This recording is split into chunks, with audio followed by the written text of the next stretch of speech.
Well, let me go ahead and kick it off then. And as I was preparing for today's discussion, I came across this great quote by Vanessa Redgrave, and she said, "I think the theater is essential to civilization as water." And as we think about the fact that, throughout our human history, you've had this need to represent events, stories, legends, things true and untrue, and it continues to this day, and it only grows, it seems to me. I just wanted to maybe just kick off the conversation and ask you, what do you think that is? What is that quotation about this? Yeah, I wish he had said wine, because I mean, water. After all, that would have been more in keeping with the classic. More Dionysian, yeah. Yeah, it's much more. Dionysus is the god of theater. I said Dionysus has already walked off the set at this point. But yeah, this thought occurred again and again, right? In Dryden, Thornton Wilder said something similar. So yeah, sense of that it's this essential. Yeah. You can't have civilization without theater, without drama. Yeah. What do you think that is, if you agree?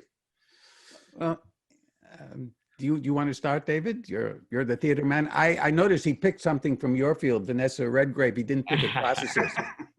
So you should start. Well, I'd say, I mean, it's sort of interesting from the perspective of theater, because, pretty much every theater artist has been faced with the same thing, is that theater is dying. And I think they've been saying that for at least 5,000 years now. So there's certainly plenty of people that would dispute that. I mean, not dispute the, the lovely nature of what that quote is trying to say. And to a certain degree, I agree with it.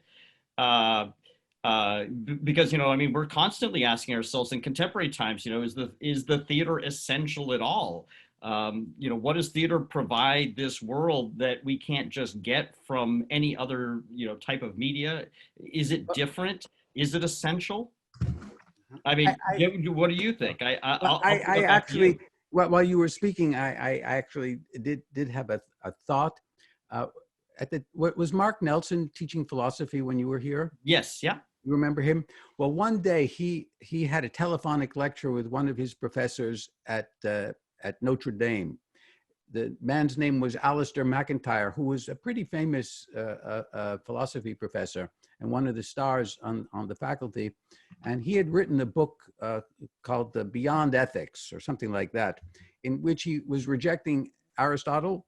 And he rejected Aristotle because he said that Aristotle had said that man is a political animal, and he thought that was crazy because Aristotle meant a man who is a political animal. By political, he meant a person who lives in a polis, which is a special kind of community having a maximum population of 20,000.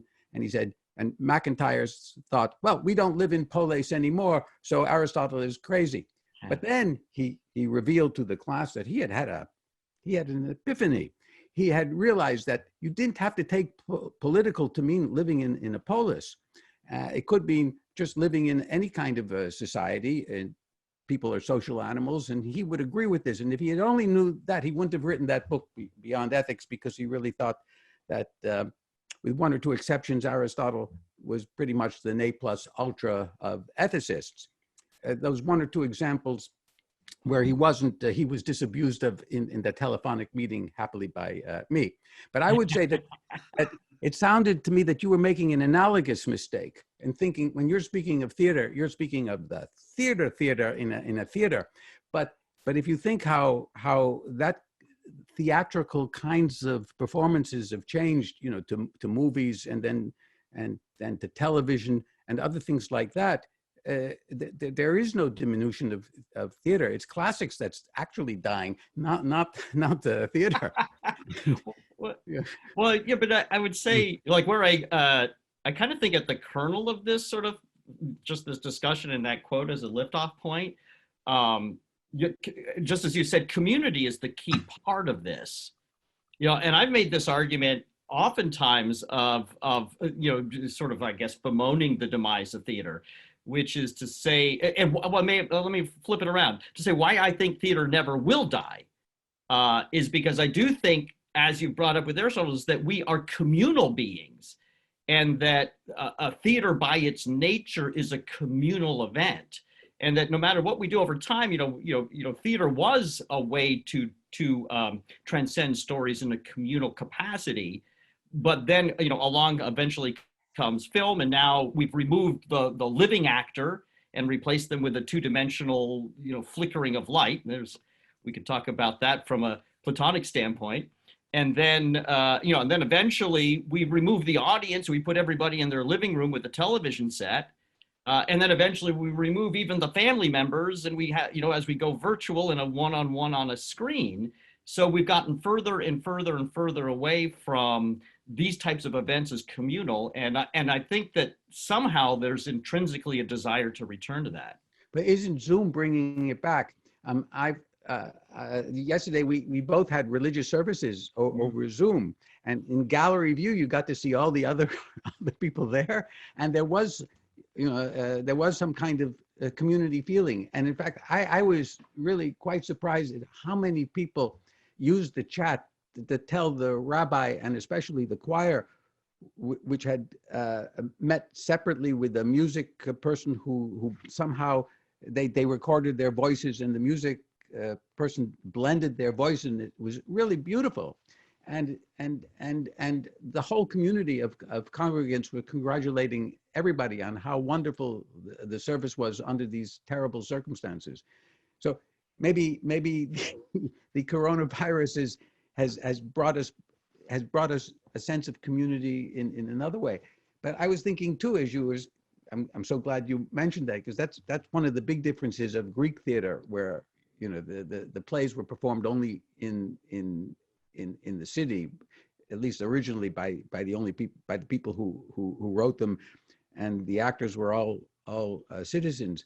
But television, in such things as Saturday Night Live, has brought together a community of people interested in politics, or people who watch the same show. Remember, it used to be in the 60s that maybe I'm the only one old enough to remember, maybe you a little bit, but remember that there were only three networks, and everybody watched one of the three news, and that created a kind of community of Americans.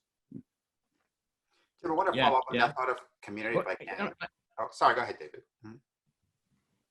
No, go ahead, Carlos. I wanted to just to explore the idea of community in classical and Greek theater.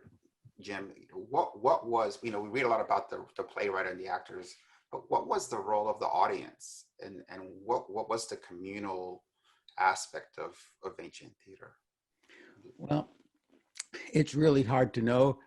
I'm one of those who believe that women didn't attend the theater, that it was only for males. Women were still kept in the house. I do believe that's true, but it's hard for modern people to believe.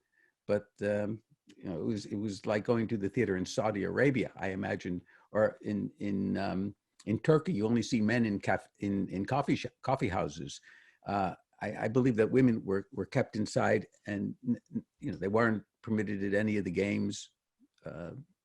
I think so. So the audience was more limited, but because there weren't books, and reading was limited to maybe 1% of the population, people's memories were much better. And so they would see the play and they would remember it. And it might not be performed again in their lifetime. We know from historical records that some of the prize-winning plays were performed again. And they were performed outside of Athens in the next century, in the 4th century. And we know that the audience took them very, very seriously. Herodotus tells a story that after the Persians conquered Miletus, which was a Greek city on the eastern side of the Aegean, it was the home of philosophy. It was to the people of Athens and Greece proper, maybe what London is to us. It was the origin of the Ionian poets like Homer and of Greek philosophy. But the Persians conquered it. And there was a Greek playwright who produced a play called The Fall of Miletus. And when it was performed on the Athenian stage, everybody was so upset and wept so more that the playwright, whose name was Phrynicus, Phrynicus, was fined, and the play was never performed again in Athens because it caused so much distress. To see this would be as if there was a play about the fall of Paris to the Nazis, but that's how seriously they took it, and it wasn't put on by producers who were going to make money. It was produced by rich people who donated it, and the payment for a play was called a liturgy, and it was considered a public duty. So if you owned a shipyard or you were a rich guy, you would contribute the production. And sometimes the actors were also the playwrights. Sophocles appeared in his own plays. So it was, and they were only, I don't know, maybe David knows how often, say, during the Dionysian festival, would the same play have more than one production? I don't know. Yeah, I think, I mean, not that I've studied this particular aspect extensively, but I've not to my knowledge. And, of course, even as things, after the sort of the death of theater, after the fall of Rome and its reemergence, particularly in Western Europe and England, eventually when Shakespeare's time's coming, even then those plays were repeated. Of course, that was a commercial enterprise. A lot of times the plays would only be performed once and maybe not performed again for a long, long time because they had to wait for another audience to get built up. But I'm curious, Jim, because I've never really thought about it until we were just talking about this, but what about the comedies? Like, how did the comedies fit into the structure? I mean, we know that when we think about the Greek tragedy and we think about its moral lessons, and not that then the comedies are teaching lessons as well, I think, but did they carry the same gravitas, do you think? Well, you have to distinguish between Aristophanic comedy, which is called old comedy. Yep, which was just like Saturday Night Live. Right. Except it was far more risque because they used to walk around the stage with giant phalluses. Right. There was no modesty, no television code, and that was very contemporary, and it was very much against politicians. Aristophanes hated Cleon, who was a demagogue type figure. And his plays, he was always in some danger for condemning Cleon and other politicians. He was against the Peloponnesian War, and his plays are full of anti-war rhetoric. So you have to distinguish those plays, which didn't really much survive until they were found in modern times, and new comedy, which is the comedy that came in Aristotle's time and afterwards, people like Menander. Mm-hmm. And new comedy is what was much more influential. It's when you had the characters of Theophrastus, and the different personality types, like you had the boastful soldier or the clever servant, which continued in European theater into Moliere and even in modern times. Jeeves in Worcester is the clever student and the clever servant and the rich guy who's pretty inept. That starts in new comedy, and they're more like they're much more philosophical. Domestic. Yeah, and they're not wedded to the place. Yeah. Because they're like situation comedies. They could take place any place. And those are the plays that were imitated by the Romans, by Plautus in Menander. Yeah. And only one play of Menander, whom the ancients spoke of in terms we reserve for Shakespeare, only one play survives, the Discalus, the Grouch, which is clearly a character taken from Theophrastus, which reminds me of an anecdote that one of my teachers used to tell when we were studying Greek comedy. Aristotle wrote the Poetics, and how in the Poetics tragedy has all those parts: thought, character, diction, plot, music, and spectacle. Well, this story is told about Menander, who was a student. Aristotle's favorite student was a guy named Theophrastus, who did write the characters. He's mostly known for botany, but he taught everything at Aristotle's school. And Menander studied with him. So he was sort of the grand student of Aristotle. So one day, this Menander's walking down the street, and he runs into a friend of his, and he says to Menander, "Well, Menander, how's your latest comedy coming along?" And Menander says, "Well, it's coming along pretty well. I finished the plot and the character, and now I'm working on the diction."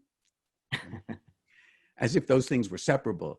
That's why it's an anecdote that's passed down all these thousands of years. But it shows the influence of Aristotle, as if these qualitative parts were actually physically separated. How could you separate the diction, from a play?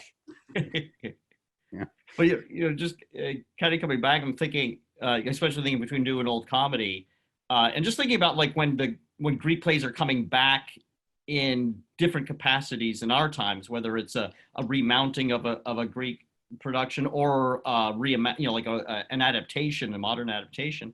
But I was thinking about at the time, I think of the Second Iraq War, there was something called the Lysistrata Project, and people were being encouraged nationwide to mount productions of Lysistrata to counter the sort of war fever that was taking over the country at the time.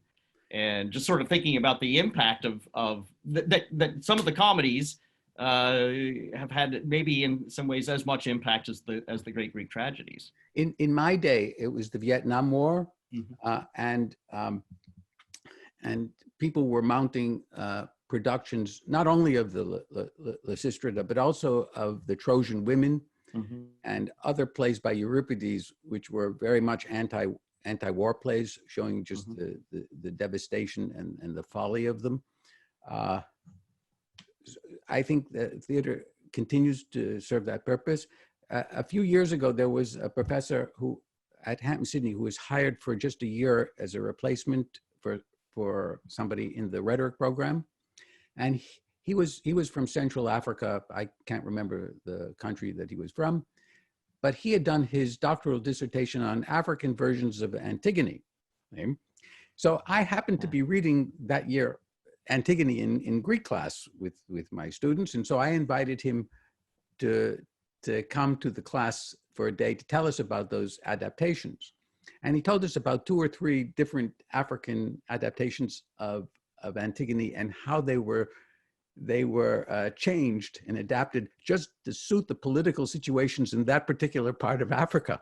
Wow. And it was a really good class. And I think the students saw how these plays, even though they might be particularized in the location, in Thebes of 1000 BCE, they have such contemporary relevance, even in several different African states, that they continue. That's why they're classics. Yeah, I'm curious, Jim. Have you? How aware are you of Hadestown? That won the Tony 2 years ago, which is the Orpheus, built upon the Orpheus tale. I'm not, but I know Offenbach's Orpheus in the Underworld. It was produced at Stanford, and was the most popular play they ever did. They were invited and opened it in San Francisco. I won't say anything more about Hadestown, but at some point I hope you take I find it you may find it less interesting as a classicist. I think find it more interesting as its projection into the future, because they wrote it about 10 years ago, and it seems very much like they took everything off of the current headlines, despite the fact that it was written about almost a decade ago. But on that note, Jim, a question that I'd love to ask you is, what do you think is the most important either Greek tragedy or comedy for us to do right now, given our current the state of the world? Well, it would be very hard to answer that, but I would say really, if I had to think about it, which you didn't give me much time to do, but on this, so without thinking about it, I should. I did not pre-think this question. It just came up in this conversation. It would be Aeschylus's Oresteia, which I suppose is treated as one play. It was all produced at the same time and play in 3 acts, and I would say it's the most relevant because it deals really with the problem. It deals with two fundamental problems that we face today. One is the problem of evil. You know, how do you stop a cycle of evil? You know, somebody does something wrong to you and you do something wrong back to him, but a little bit harder. How do you stop that from going from generation to generation? And how do you come up with an end to that? And that play answers that question. And the other play, which is perhaps the other issue, which is equally important, is for people who live in a democratic society. What kind of sacrifices do you have to make to preserve the democracy? We're having that very question before us even now. You know, how many sacrifices do you have to make in order to sustain the rule of law? At what point, you know, do you throw in the towel and have an insurrection and try to have a revolution? That's a good. That's a question that I have found in the Oresteia, and it comes because, you know, you probably wonder, how is this question appearing in the Oresteia? Mm. I can answer that question. I would love to hear that, the answer to that question. You remember that the play, the first one, the Agamemnon, Clytemnestra kills her husband Agamemnon. Mm-hmm. In the next play, Orestes and his sister, you know, kill Clytemnestra and her lover. And it seems as if the Furies are going to go after Orestes for matricide, for having killed his mother, for killing kin. And in the third play, the Eumenides, the way the continuous feud and curse on the house of Atreus comes to an end is by the institution of a jury trial. And the jury trial is held in Athens. You know, so the whole locale. This is how Athens gets involved in the Oresteia, even though the murders took place in, you know, either Argos or Mycenae. And the testimony that acquits Orestes of having killed his mother is the testimony of Apollo, who is the god of medicine, and he says that killing your mother is not really killing a parent, because only the father is the only parent of a child, because the father sows the seed, and so the seed grows in the mother, in the womb, but the mother doesn't contribute anything except the soil. Okay? Now, on that testimony, which is based on the latest scientific evidence, it comes from the god of science, Apollo, acquits Orestes, and jury trials for murder are established on the Areopagus of Athens. Now, I don't believe that a theater goer would think the mother doesn't have any connection to the child. You know, sometimes children resemble their fathers, but sometimes they resemble their mothers. And how do you account for that if there's no connection?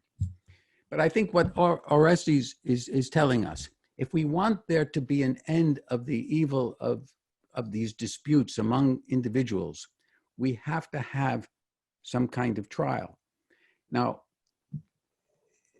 I think he wants us to leave the audience, he wants us to leave the theater feeling uneasy. I mean, what kind of testimony is this that gets Orestes acquitted?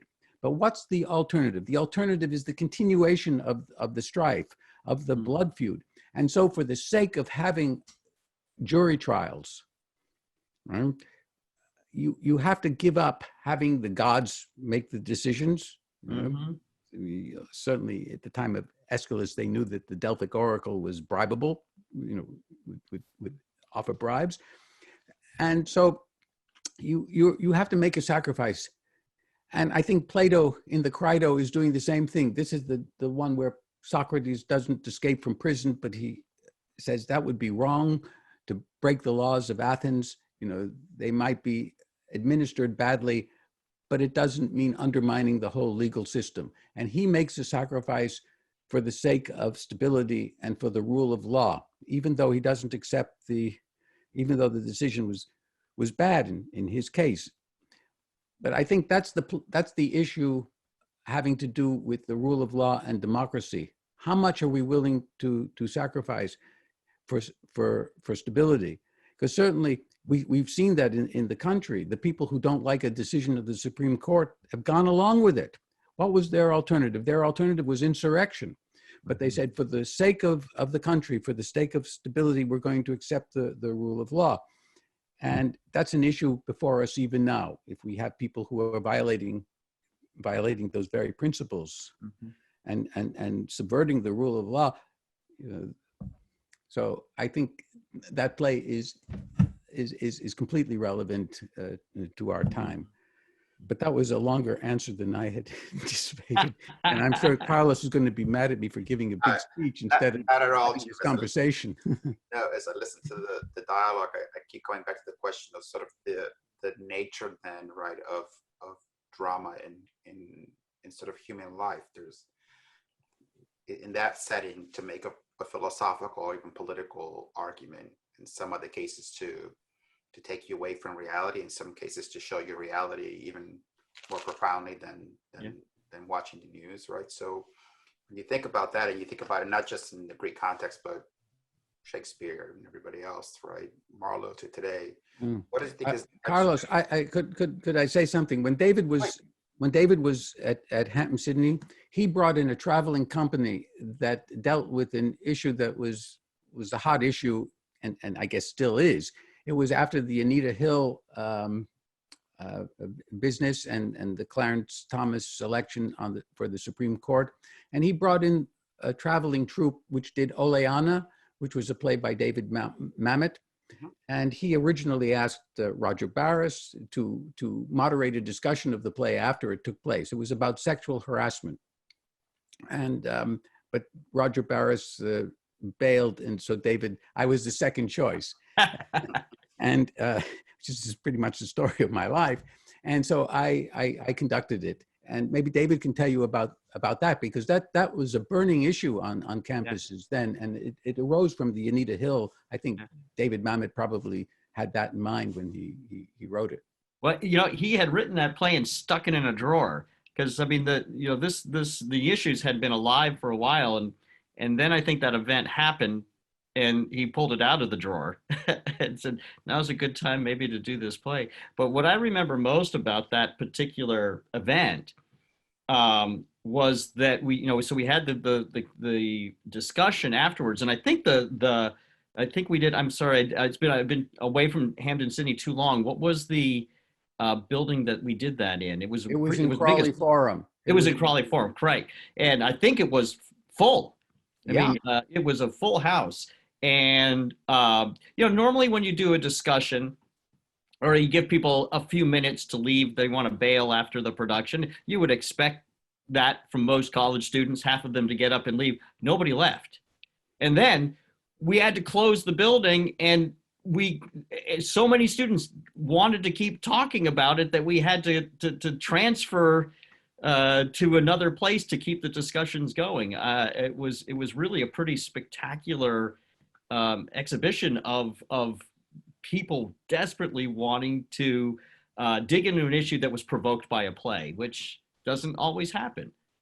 Yeah, and it shows the power of theater to galvanize a community.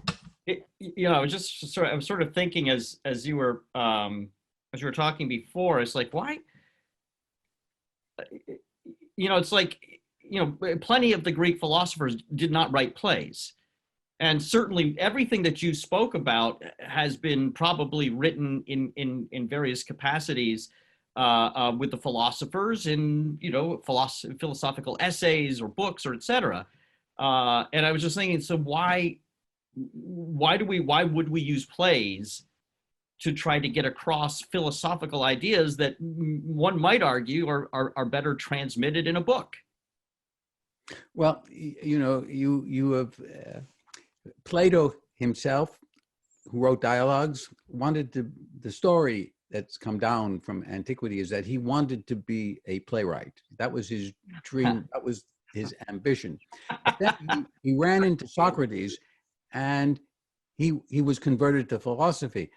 But he still wrote plays. Those dialogues are really plays. And Yeah, you're right. My book on Plato was the dialogues is drama. I think they ought to be read there, because Plato realized that when do people start talking about philosophy? It's when they have some crisis in their lives. You know, a friend betrays us and we ask, what is friendship? Or a loved one dies and what does it mean to die? Or, you know, our son wants to join the army and we have a discussion of courage. All these issues, you know, our thinking starts from a dramatic incident, an event in our lives. And that's how the Platonic dialogues work. That's how the ones that I wrote work too. You know, Yeah. Somebody came with a problem, and that was the starting point of a big discussion.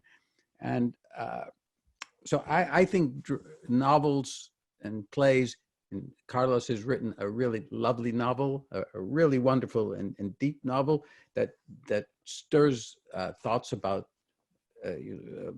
politics and justice, and it was a historical novel based on Falcone, who fought the mafia in Italy, you know, 30 or 40 years ago. I don't know how long ago, but they named the airport in Palermo after him. I thought they should have named the whole city of Palermo after him. That would really rub it in the face of the mafia. But you know, drama and novels and narrative do move people in a way that arguments don't. And the philosophical arguments work on a few people, but you know, dramatic works, they aim principally at the emotions, but you know, the emotions are not really separated by a wall from the intellect. David, just a follow-up question. When you think about theater, right, and you think, and again, because I was really driving ahead of the chat today, and this issue that it is artificial, right, and you can strip theater down of everything when you just have a single person standing on the stage and talking, and yet it still has this power that Jim describes. It still has this power to elevate you and to take you into a deeper understanding of something. I'm just curious, why do you think that is? What gives theater that special power? That even if you take away all the trappings and all the stages and everything else, which you can't do in film, you're not. I don't think there's a movie where like there's a camera and someone just talked to the camera for an hour and a half. Yeah. But in theater, you can do that. What is it about theater that allows you that even if you take everything away, just a human voice is enough? Maybe it's because the human voice is enough.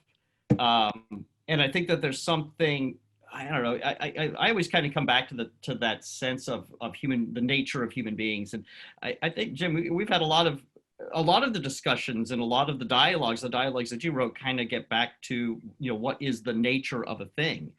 And, you know, and when I think about, what is the nature of theater? What is it that separates theater from other things?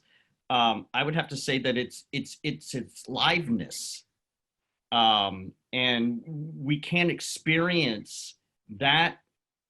We can't have that experience in any other fully authentic way than one human being, between human beings, whether that's a single human being or a cast of human beings and a single audience or a large audience.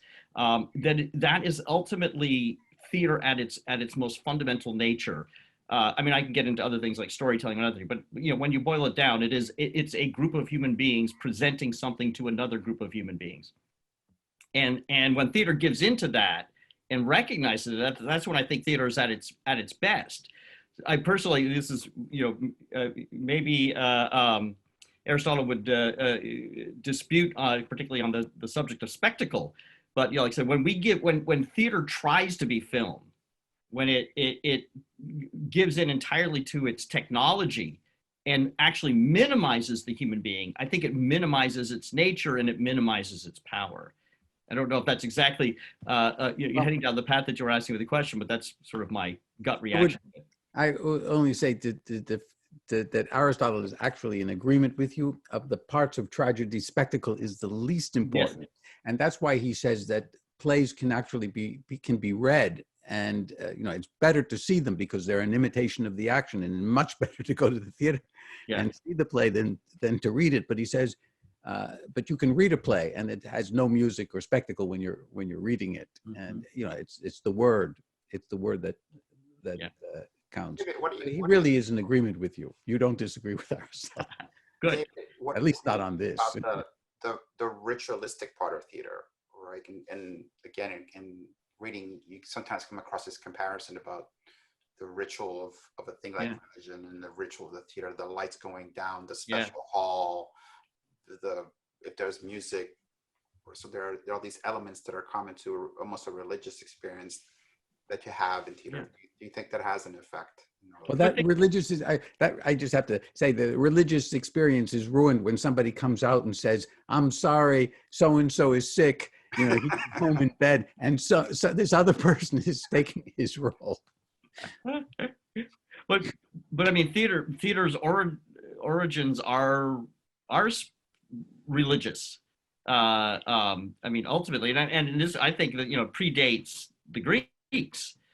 I mean, whether that was the medicine man performing a ritual, that was a performance. I mean, or the whole group I really think sort of, pre-tragedy, it was, or pre Thespius, the first, it was everybody together as a community, speaking, the gods were the audience, at least that's in my mind, until eventually, the people that were better at, acting out what was going to happen in the hunt, as opposed to actually going out and doing the hunt, then they started to separate, and now we started to have an audience, and now we had the people that were performing whatever that ritual was so that the hunt would be more successful. And then eventually, as it grows and grows and grows. So I think its intrinsic nature is fascinating statement. Goes back to a religious experience. Do you still think that maybe, I'm growing up Catholic, that going to mass is putting on a play for God? Oh, I think there's nothing more theatrical than a mass. I would disagree, David, with you. I think we should make a distinction between the kind of performance which is actually imitating an action, and that which is just praying or some other kinds of ritual, or sacrificing a cow. That is a ritual, but you're not imitating an action. And I would say that imitation probably predates theater. When children imitate their parents, and little boys pretend to be on a hunt, or little girls imitate their mothers and the actions that they are, that's a kind of pre-theater, but they're imitating something, or the cops and robbers, they're imitating something, but that's different from a kind of ritual or a prayer. I think that. But don't you think we still have that? If you watch an NFL game, for example, and there are all these rituals that happen before the game now today, right?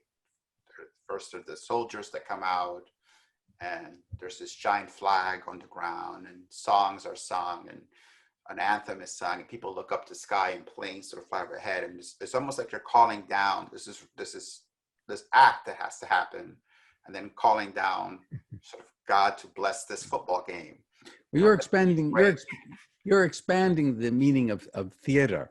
I was thinking that it's sort of theater versus theatrical.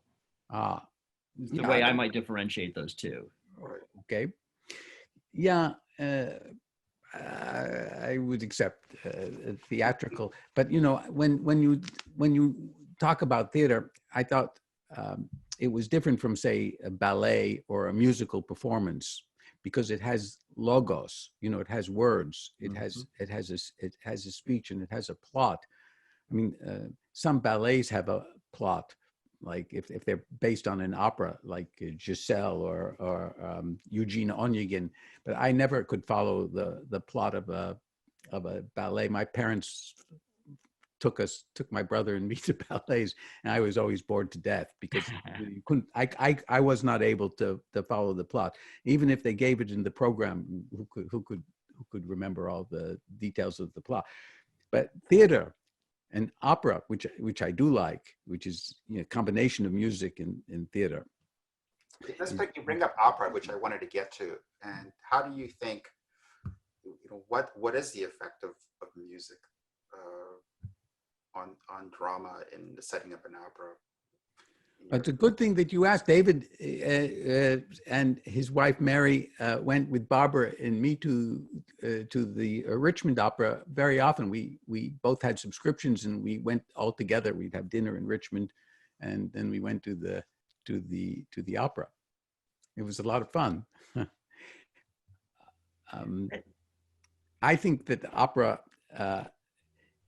Some people listen to opera in the background when they're doing other things, but it's not real opera when they're doing that, because they can't be following the plot and doing other work, and they're listening to it. They're not seeing the actors, and I think the music is often better than the plot version. So the plays of Shakespeare that have been made into opera, like Macbeth or Don Carlo, or Othello, they're not as good as the plays, but the music is good. Well, I ask because it seems to that if you call it art music or serious music, we would have called classical music a while ago, has not done as good a job as opera has in constantly reinventing itself instead of staying relevant and creative. And even small opera companies do really amazing work. So why do you think, maybe, David, that that opera seems to be better at staying relevant and staying creative and creating new works all the time that are still fantastic, and maybe some of the pure music hasn't? Why does opera stay at the cutting edge in many ways? Well, certainly this is kind of getting a little bit out of my field. I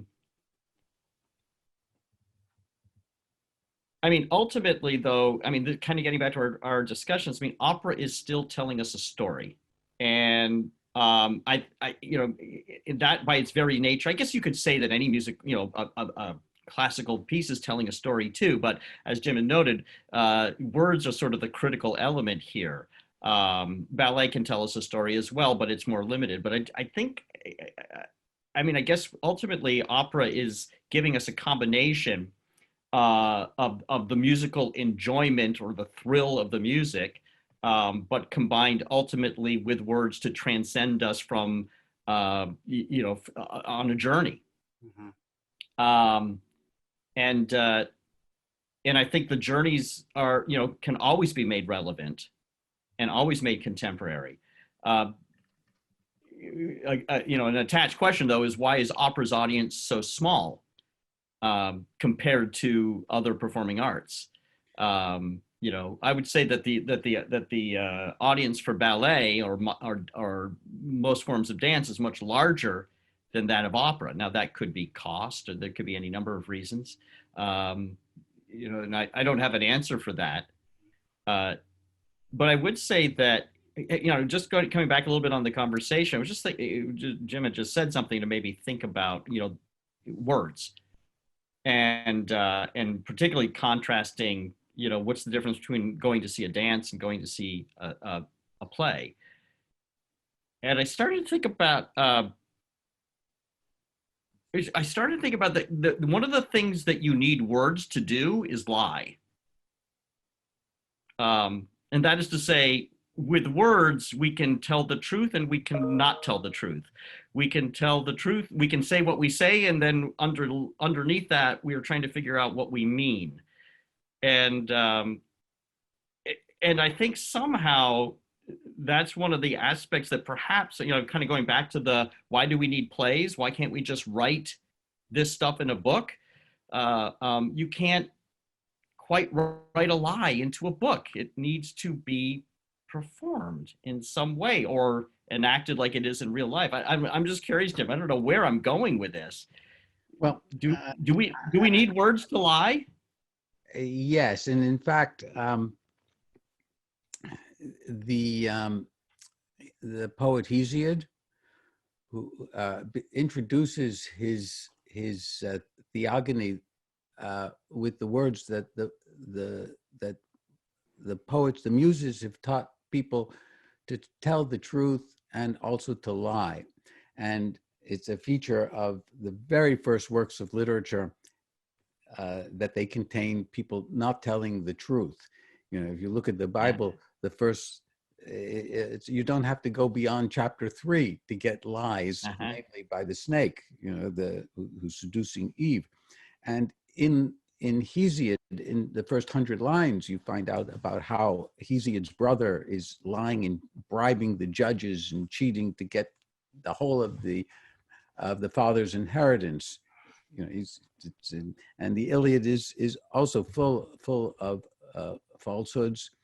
And in war, people are telling lies all the time. In the Iliad and in the Aeneid too, the Trojan horse is a big lie, to get in. So I think that's right. And I wanted to add about the words. Instrumental music is without words, but I'll bet you anything that songs are much more popular than instrumental music. And it's because of the words. We never, probably 80% of the songs on the radio are about bad love affair, or how much one loves, or how one's beloved has died, or something. And we never get tired of those. But if we just listen to music, and I'll bet you too that I can tell you about Barbara. She when she goes in the car, she always used to listen. There were only music stations, and she used to listen to them. But now all she does is listen to radio stations where they're talking, often about sports. That's why I don't ever listen to those things. But I sometimes now I listen to opera because in the car, because even though it's not performed and I'm not seeing the people, but the music is calming, whereas talk it depends what they're talking about, but yeah, we're rational creatures, and all we do is talk. We even dream. We're talking in our dreams. I bet you've never had a dream in which you were listening to a concert of just music without words. Yeah, let me follow up on that. I'm curious. You said you need words to lie. Do you not think that pictures can lie, or paintings? I think about a Magritte painting or something like that, which is true and yet not true, that it's trying to lie to you for some purpose, or even theater that doesn't have dialogue, because there are plays that don't have any words. They're just actions and sounds. There's also dramatic constructs in different cultures where there's a play, but there are no words. It's again motion and sound. But so it's can you have theater without words? Was that dance? That's it. Well, what I would say, and going back to just the art pieces, is that you can present a lie, but that lie is being presented to you as a truth. For instance, if we go look at how Hitler or Stalin used art, art was propaganda. Art was, Hitler in shining armor on a white horse, because that was the truth that was being propagated to the populace, to say this is true, no alternative. And kind of going back to the opera, and I think one of the things that opera does through the music is it dictates you how you are supposed to feel about those words, where in theater that doesn't necessarily exist. So I'm being presented in an opera. I'm not going to be contemplating, you know, if somebody's lying, we know they're lying. The music tells us they're lying, and you know, there's no question about it. It's not being left to my rational thinking, and I'm actually even being dictated emotionally how I should feel about that lying. And David, can't the music also lie? I think about a band like the Smiths, who would write a really depressing song with very cheery music. And, and that was sort of the joy of it, that it was this terrible song about his girlfriend is in a coma, for example, and yet the music sounds like it's a happy day and a happy colors. The music that's a very traditional sort of thing to do, to have the music contrast with what's going on. And you sometimes see that in a James Bond movie, where there's a big party happening and then people are getting killed in another place, or in the opera Pagliacci, you know, it's about a clown, and some of the most beautiful parts are where something also terrible is happening on the stage. I had a class once in which the students were claiming that music was a kind of language, you know, and yet they had agreed that language communicates. So I decided to perform an experiment, and I brought in a tape recorder with a few pieces of music that they won't have heard, they hadn't heard, and I played them for them, and I asked them what the instrumental music was communicating, to see whether, you know, the class, which might have had 15 to 20 people in it, whether any two of them hit upon the same emotion, you know, what it aroused, what it evoked in them. And by the end of several experiments with that class during the same day, they had to withdraw that language was a form of communication, since it didn't communicate anything. Communicate means to make common, and they all had a completely different interpretation of the music, and they were all classical pieces, you know, pieces from the Romantic era or the Baroque era, and they hadn't gotten anything out of it that was in common. I performed a different experiment. I should tell you, this other experiment, one day I was teaching somebody's class. I was teaching Rob Iron's class on etymology, and the word onomatopoeia came up, which they all knew what it meant. You know, it was where the name represents represents the sound. So this happened to be in Bagby Hall, which has now been torn down in order to put in the new science building. And in that building, the heating and cooling system made a horrible noise. So I said to the students, well, this is very fortunate. Why don't you write down in letters the noise made by the heating and cooling machine? You know, see if you can make it as onomatopoetic as possible. You know, imitate with your letters the sound. And sure enough, the same thing happened. When they all, you know, it was a more popular class than any I teach, so that maybe there are 20 students in the class, and they all wrote down something completely different. And it was the craziest thing. So they had to agree that no words really were onomatopoetic. If you think bang is onomatopoetic, it's because you already know what it means. But, you know, if you take the word for bang, and the example that I gave them myself that none of them knew was the word zanzara, which my father insisted when I was a little boy. Oh, it's the most onomatopoetic word. Everybody knows what zanzara means. You just hear zanzara. And nobody in the class knew what it meant. Do you have a theory, David? Do you know what zanzara means? No. No, it's mosquito. To my father, though, it was so obvious. How could anybody not know what zanzara was? It was amazing. So onomatopoetic. Yeah. I didn't want to leave, because we're getting close to an hour, but I didn't want to leave without asking at least both of you actually a question. That is about the role of theater in teaching. Some people describe as a theatrical professor. I don't think that's completely unfair. What, in your own teaching and in teaching in general, what role do you think theater performance has in being a good teacher, if any? You're asking David first, because he's David first. Please, David. Yeah, I mean, As a theater I professor. do think about this because, you know, when, of course, now with the current situation and all of us migrating so many of our classes to Zoom, I don't know if it's as relevant now. But when, you know, after the big crash of 2008, and about 2 years later, when it really started to hit institutions of higher education very, very hard, and people were starting to say, what's going to happen to higher ed? And a lot of the solutions was, well, higher ed should just migrate to online anyway. Well, why do we need a live classroom? What a waste of money. Why in the world? Students are more comfortable with a keyboard than being with a group of people anyway. And of course, I think this is a horrific idea. I feel like the residential campus is a really crucial part of higher education.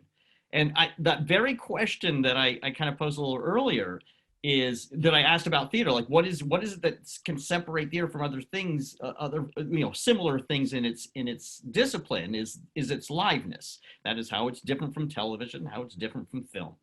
And I kind of thought like the residential campus or the live classroom experience that was how to save it. To save the live classroom is to bring out its true essence and its nature. In other words, make it more live. And this is even a question now to ask, and Jim, as we look, it's like, is this the future of education? Is Zoom better? And I'm going to argue that Zoom is not better. That I'm not going to be able to do that in the amount of time that we've got. But that being said, that's where I relate that. I mean, I feel that that for a professor to be truly successful in the classroom, there has to be an element of liveness that must come to fruition. And to me, a person may be sitting behind a podium, reading from their notes, is not bringing out their liveness, is not bringing out the communal event, is not making that experience absolutely unique and irreplaceable in another form. So David, is it to say that, because I would disagree with you on this point, is it that what teaching was theater and now it became television? And maybe I would push back and say it's a theater person who doesn't want to be on TV and thinks TV will kill the story. And maybe it's just a matter of getting teachers that are comfortable working in television versus theater. Because we've all sat in a lecture hall with a terrible professor, and because they were in the same room with you, didn't make it a wonderful and we've all sit in really horrible plays. Right, and we all sat through terrible plays. Jim, please. Yeah, I would say that if somebody's giving a lecture and he's giving it to a class of 25 people or a class of 800 people, as often happens at the big universities, it doesn't really make much of a difference. But they could get this, those students could get pretty much the same thing, maybe even better over Zoom, because then the notes they can see and download them. But the kind of teaching that a theater professor would do, or a studio art professor, or somebody like me, it depends on arguing and being there with the students. When I taught last spring entirely by Zoom from spring break on, I thought it was okay, because I could see the students. They were even closer as you guys are. And but my class was small. My biggest class last semester was maybe 10 people. And that worked well by Zoom. But back to my question, Jim, are you a performer when you're teaching? I just, let me say one more thing on this, and then I'll answer that question. But I was invited some years ago to give a talk to the honors program at William and Mary.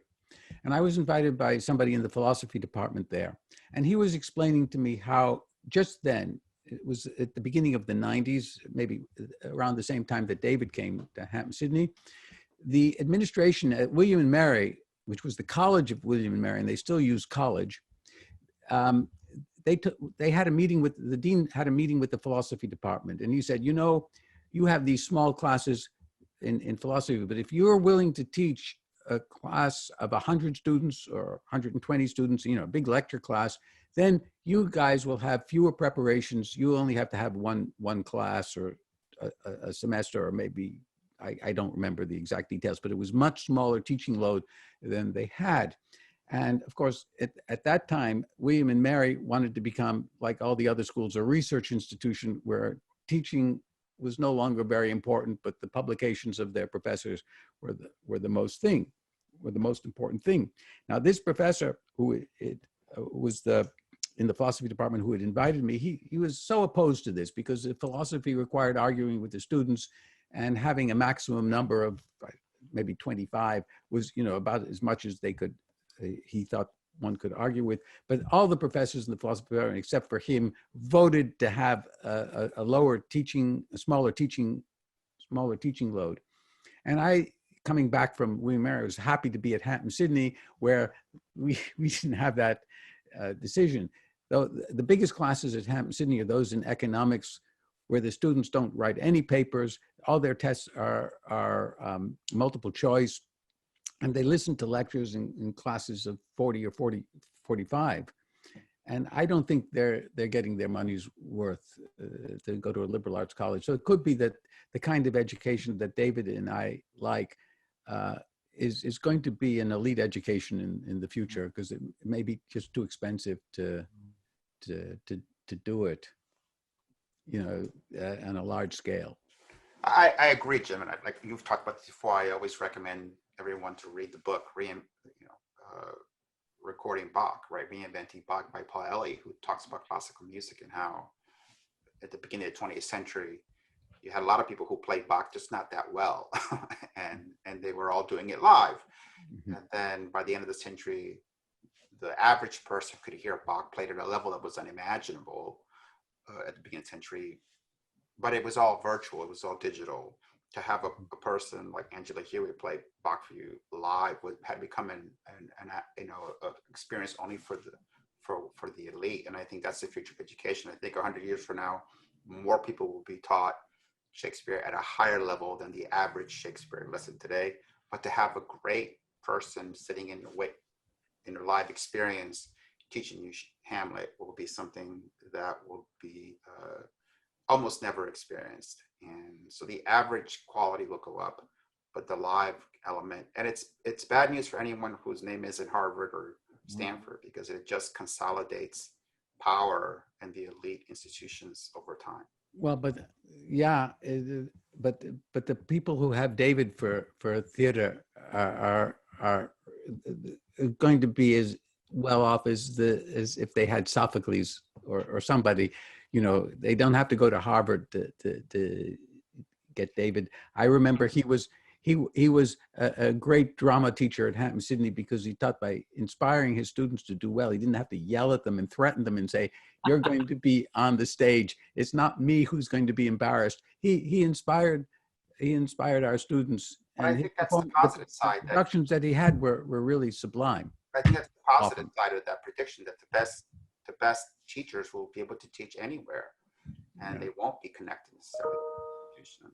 But back to my question before we go, and that was, having sat in your classes for 4 years and wondered how often am I seeing a performance, I can't leave without asking the question.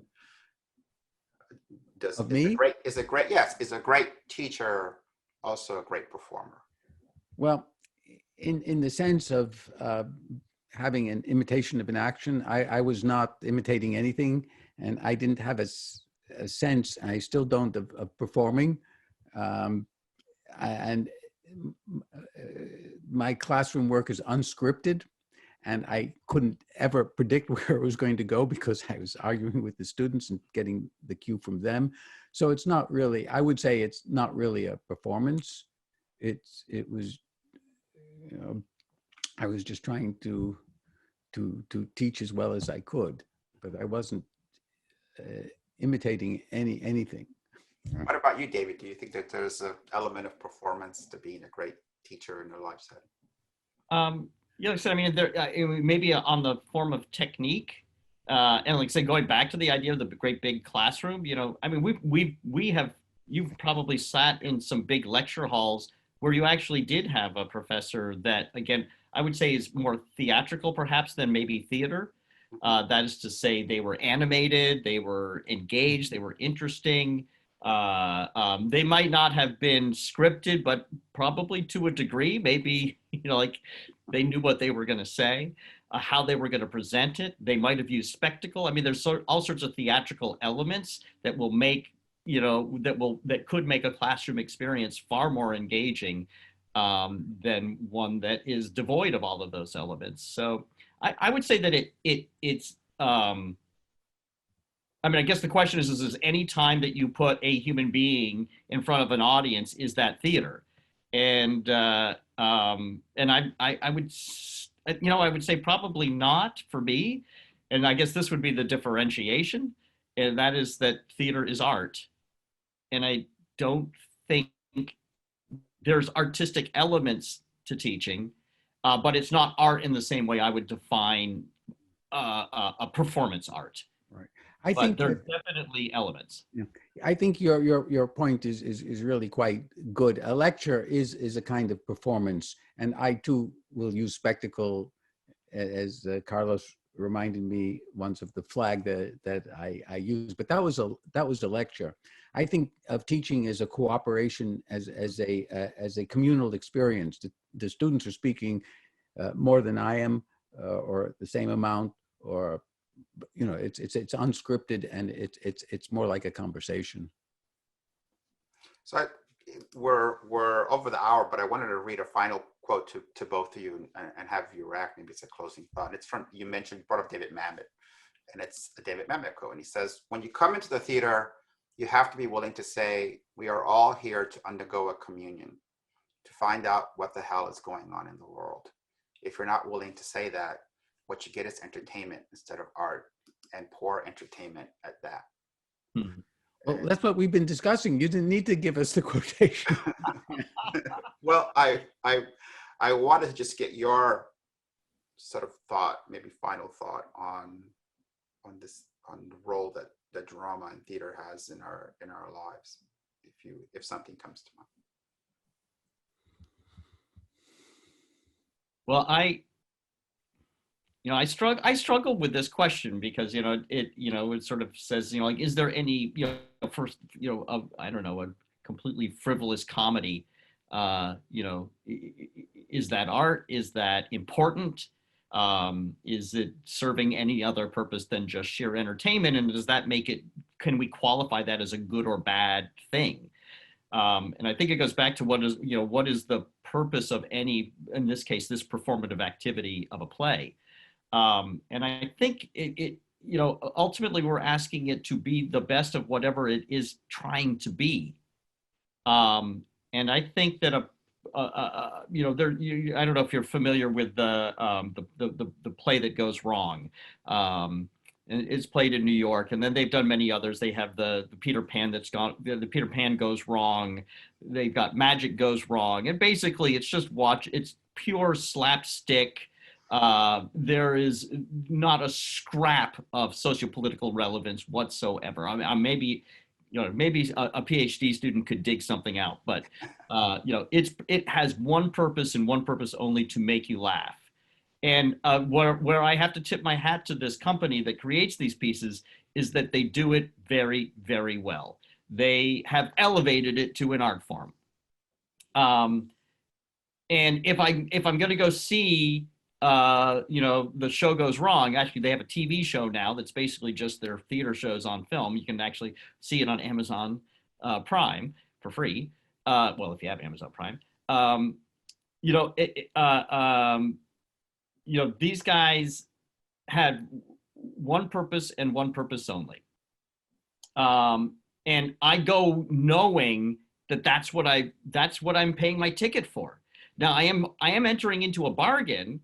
The part of the deal is that I'm going to sit there and laugh, because that's a critical part to the success of this particular theatrical event. Now, if I'm going to buy a ticket to something other that has a different purpose, then I enter into that bargain. personally, I feel that theater is a powerful tool to make us reflect on our world. And so going back to that idea, like what is its nature? I think its nature is to provoke us into deeper thought, into questions. And so yes, I will gravitate towards a theater that goes to that aspect of its nature, as opposed to also something that it can do, which is to simply entertain us. And I think that's Mamet's point, right? When theater is good, it's entertainment. When theater it's great, it's art. Yeah, yeah. And they both have a place, perhaps.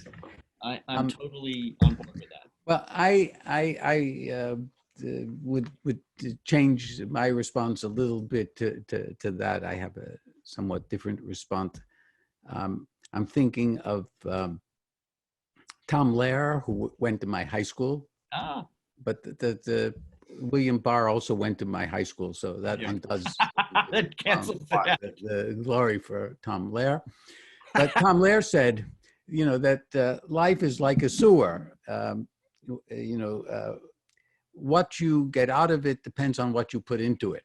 And I would say that going to the theater is the same. Even the farces and the most slapstick comedy, that it depends on really on the nature of the person in the audience. So two people can go and see the same play, and one of them will be bored to death, but the other one will leave the theater with plenty to think about. And I've seen so many comedies that made me laugh, and then you think about them when you left, and you could say, well, why was that funny? That was just so funny, and it inspires that kind of thought. And so I would say that what constitutes really good theater is if it gives you something to think about when you've left the theater. You know, and it doesn't matter whether it's a comedy or a tragedy, or even if it just plays with the genres. And there's some great theater that is a mixture, deliberate. The guy knew about theater and was mixing up comedy and tragedy, or maybe some other things. So that's what I would say. Well, David, Jim, on that note, we'll close. But could you leave us? Could you let David and me talk just for a few more moments? I'll just David, close you the linger recording. after he closes. David, go ahead. Before you close the recording, just so I can have this recorded. But you know, I mean, obviously these are being done in honor of Jim's retirement. But I just wanted to say that this conversation that we just had today was, I would say, relatively typical of the conversations that Jim and I have anytime we interact, and certainly over my 3 years that we're at Hampden-Sydney, and I just wanted to say publicly just how much these conversations have always impacted my life, and that my 3 years working with Jim in Hampden-Sydney were perhaps some of the most formative years. So even though I wasn't there as a student and I was there as his colleague, I still reflect and think and resonate discussions that we've had all the way back then, now well over 20 years, actually coming on to 25 years. When did you arrive at Hampden-Sydney? I was there from 93 to 96. Oh, so it's not 27 years. Yeah, I try to stay away from math just for this purpose. It depresses me when I find out the truth. Yeah. Going back to truth, like, this is the problem with numbers. They seldom lie. Right. But anyway, I just wanted to state just how important all those not only the moments then, but all the moments that we've had since then. It's just always been an enhancement to my life. Well, I really appreciate that, and it's been the same for me with towards you. So I'm glad that Carlos will let us chat just for another few minutes after when we see him disappear, then we can say what we really think about him.